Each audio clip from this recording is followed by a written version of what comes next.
Halo sahabat YouTube, jumpa lagi di YouTube channel Endros RFV. Oke guys, kali ini aku mau pasang skotlet pada motor Scoopy. Oh ya, ini motor mau dipasang stiker warna hitam transparan dari merek ya.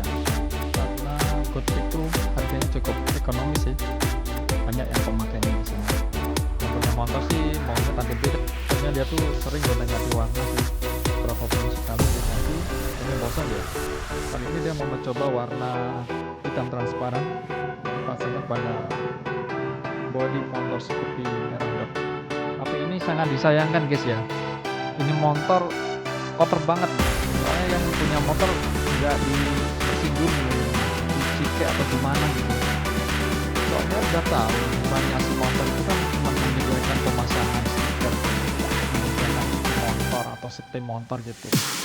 Jadi kalau di variasi stiker itu kan membersihkannya ya ala kadarnya, maksudnya cuma disemprot pakai air sampo terus dilap. Sebenarnya untuk membersihkan bagian bodi yang kotor-kotor ini. Kalau untuk berlumpur ya tidak menyediakan di sini. Jadi ya guys ya, jadi kalau buat teman-teman kalau mau pasang stiker mau di mana aja, itu seharusnya motornya tuh dicuci bersih ya. Soalnya di tempat stiker belum tentu dia menyediakan jasa pencucian motor ya.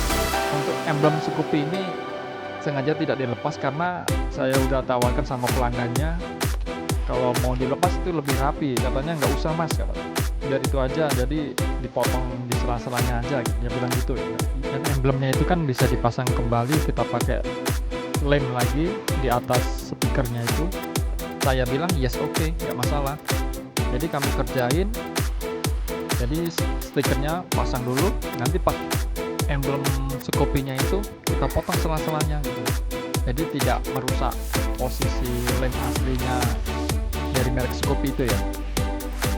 Jadi mau gimana, kita tuh kalau mau pasang stiker itu kan seperti apa permintaan pelanggan ya, seleranya gimana, mau diginiin atau gimana, biar pelanggan tuh merasa puas gitu.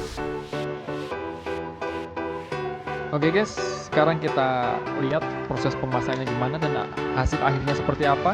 Oke, let's go.